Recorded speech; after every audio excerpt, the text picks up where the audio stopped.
How do I re-engage my clients with the here and now process or technique? Welcome, I'm Louise from OTGrow, and here we discuss tips, tools, and techniques to make you an expert group facilitator, one that will allow your clients and your group to make significant shifts. So today we're talking about how do I re-engage my clients? We understand the value of the here and now technique because we can't make changes about the future. We're not there. We can speculate, we can have a vision, but we can't do much for the future. We can do something now, but we can't change the future. And similarly with the past, we can't change the past. The past is in the past. And so we make use of the here and now technique. It's also one of the core elements of making sure we stay within our scope of practice. So where the trauma comes from, what caused it, that is beyond our scope of practice. That we can refer to psychologists who can, in their sessions, really unpack that. We don't have the necessary training for that, but also we have found that within the group process, that limits our abilities to really make shifts. And some trauma is quite deep-seated. So we make use of the here and now technique. Now, some people have called it to be present to the now, to be present to what's happening, to be in the moment. But that means a lot of words. And what exactly does that look like? What does it look like to be here in the here and now? Great words, great concept, but what does that mean for my group? So I'm going to give you one or two techniques that you can use. One thing to notice is when we start having clients that start sharing of their past, you'll see that your group starts to disengage. They will start be busy with their own things. They'll be distracted. They literally sometimes even move out of the group. They shift their chair out or they lay back. And then you know your group is starting to disengage. Because one thing to remember is that the past has no significance for others in the group, really. Sometimes they can identify with the trauma people have been through, and there can be universality. But you'll see generally people are not really interested in other people's traumas, and you'll see a disengagement of your group as they move backwards or as they are distracted. And so we want the group to re-engage with the process. So one thing that you can do is you can ask the person that was talking about the past. It's not coincidental that you remembered and are telling us the story of the past, but what do you want the group to hear? Is it that I've really had a painful past? Is it I'm not sure I can trust you?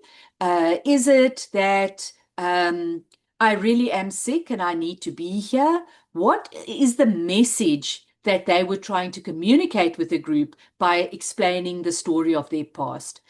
And sometimes it takes our clients a while. They'll say, no, I just wanted to tell them that. And so it takes a moment to be very patient and say, but what is the essence of this story? And how can you bring that into the group space?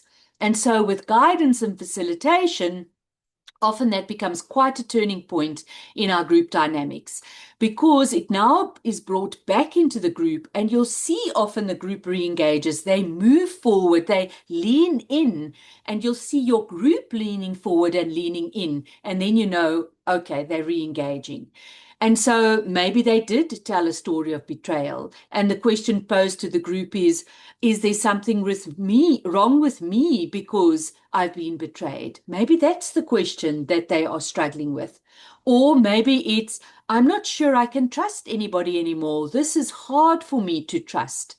And so that can be brought into the group. And now everybody in the group can say, no, I don't think it's you. Or maybe it is. Or I'm getting this vibe of you. And now we can go into a way of giving feedback, or we can unpack about who else is struggling to trust the group. So that's one way to do it. If our clients really struggle, then what you can do is you can listen to what is the storytelling.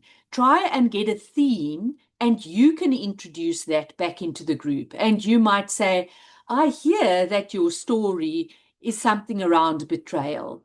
And I wonder what you want to say to the group around betrayal. Or you can just bring it in and say, it has something to do with betrayal. Can anybody in the group resonate with that? Or what do you think it is about the group and betrayal?